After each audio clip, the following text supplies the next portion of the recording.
Yes guys, welcome back to the channel. So as we all know, the Miami Heat made the NBA Finals last year, but this year they've had a slow start. After 28 games now at this stage, they've won 11, losing 17. That puts them 11th in the Eastern Conference. Now I think there's a few reasons for this. I think people are overreacting, saying that they were a fluke last year. Obviously, I do not expect them to get out of the East. I don't even expect them to get to the Eastern Conference Finals, but I expect them to get to the second round. I think this is still a good team. I think we're writing them off too early. Well, some people are anyway. I think, give them time, Now, where did it go wrong for them this season? Well, the first thing is last year they overachieved. They set the bar too high, I think. Against the NBA Finals last year, Jimmy Butler's first season with the Heat, with people like Tyler Hero, Duncan Robson, young players, it was too early for them. They overachieved, for sure. And as always people say, the bubble environment helped them out. Now, for young players, I get the point, you're playing no travel, you're playing with no fans, perfect environment for a young player. And that's where Tyler Hero burst onto the scene. Duncan Robson was pretty good, even elite you could say. And obviously Jimmy Butler, the team went as far as he went. And Bam Adebayo as well had a great season last year as well. Now, another thing is, as a Lakers fan, you hear a lot that they've had a short off season, the shortest off season ever, only next 70 days.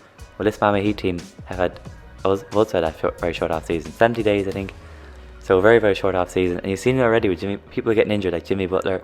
He's missed a lot of games this season due to contact tracing and injuries, and others missed games as well, which has forced people like Tyler Hero to play as the point guard, and he's not a point guard. Another reason is they've lost people like Jay Crowder, who brought 3-and-D, great 3-point shooting, and obviously a very good defender, and they also lost Derek Jones, who brought very good defense as well. So they lost two big players there. And then they brought Avery Bradley in to replace Jay Crowder's defense, really, and he's been missing a load of games as well, just like Jimmy Butler. Now, with Jimmy Butler and Avery Bradley missing lots of games with injury and contract tracing for different reasons for them, which means the Heat they've over-relied on their young players like Duncan Robson and Tyler Hero. As I said, they started Tyler Hero as a point guard instead of Goran Dragic, and Bam Adebayo, they had to put the team on his shoulders. And he's done very well this season for sure. He can hold his head up high. But Tyler Hero, is kind of getting exposed, especially as a starter. Now, more recently, he's been moved back to the bench, which I think would suit him better.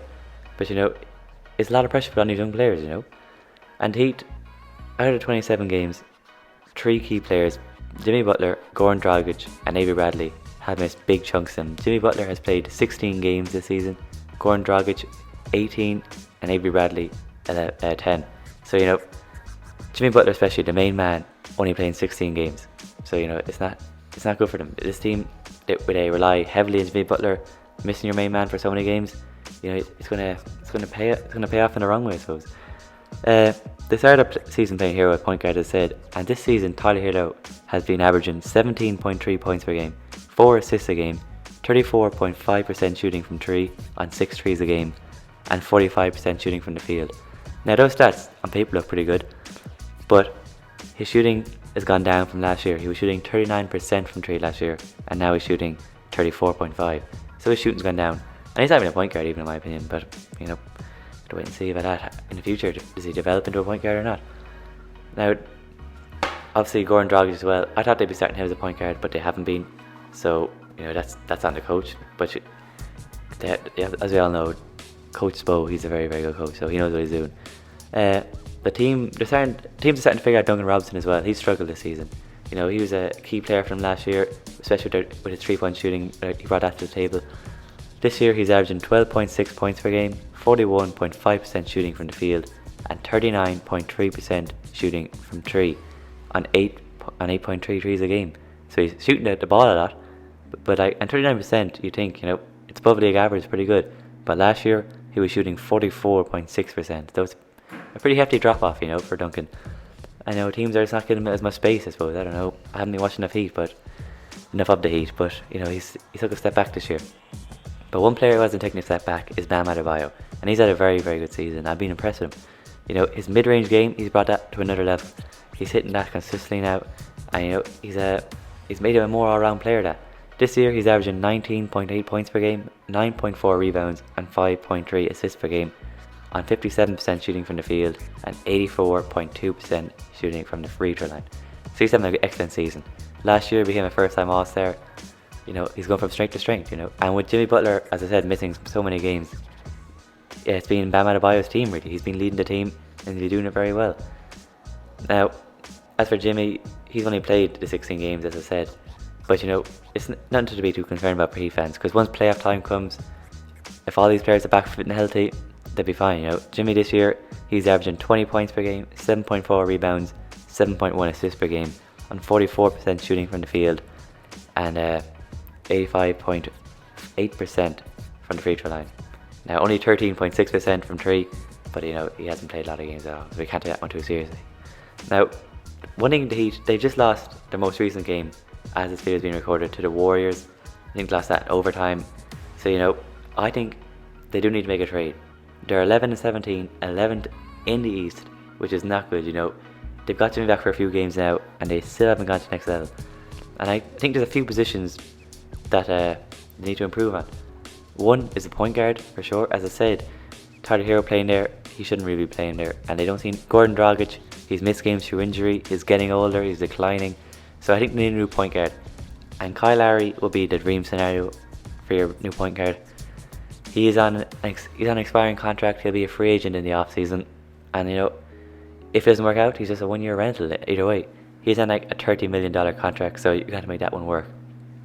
But, you know, I don't see many better point guards on the market than him at the moment, you know. He'd fit perfectly. And then he'd make a big three, if you like, him, Jimmy Butler and Bam Adebayo. So, you know, the Heat, after losing these games, it'll make them consider making a big trade. Another position that they're weak on this season is the power forward. They've had plenty of players play in the power forward position this year. People like Kelly Olynyk and Iguodala. And, you know, Olynyk, his shooting's gone down this season, his 3-point shooting. And Iguodala, he's 37 years old now at this stage, so he's going to be declining. So you need a more long-term solution. Now this guy, Blake Griffin, who's is on the market, he's not a long-term solution, but he brings scoring for the team, you know, at least. It depends if he gets bought out by the Pistons, but that's a big contract to buy out. So I don't know if that's going to happen this season, but that's just an option for power forward. You know, if they want to go for him, you know, if they can get him, he'd be on a veteran minimum deal. There's no way the Heat will trade for him because, you know, making the salary work is not very easy at all. Now, as I said at the start of the video, they've lost Jay Crowder, his 3-point shooting, his defense. One player who could replace that is Trevor Ariza. Now, I think he's playing with the OKC right now. I expect him to get bought out, and if he gets bought out, I expect a lot of teams to be interested in him. You know, I've heard the Lakers been rumoured in. I think the Heat should go for him. Trevor Ariza to the Heat, I think he'd do a great job. He'd replace Jay Crowder pretty well.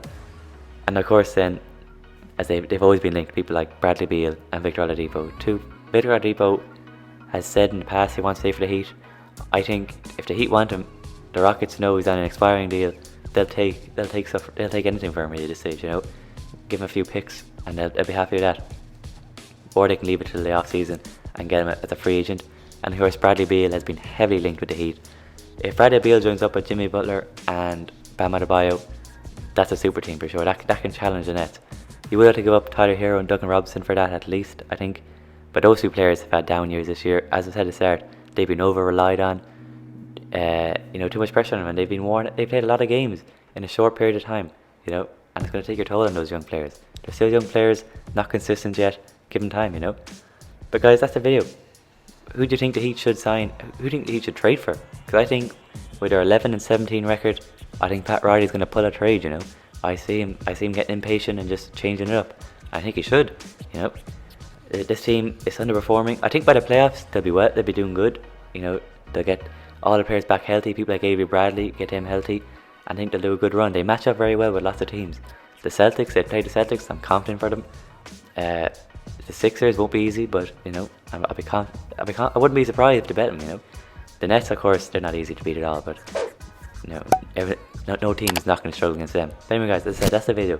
Thanks for watching. Make sure to like the video, subscribe for new, and turn on notifications because we can get as many videos as we can out, you know, over this time period. And with all that said, guys, I'm out of here.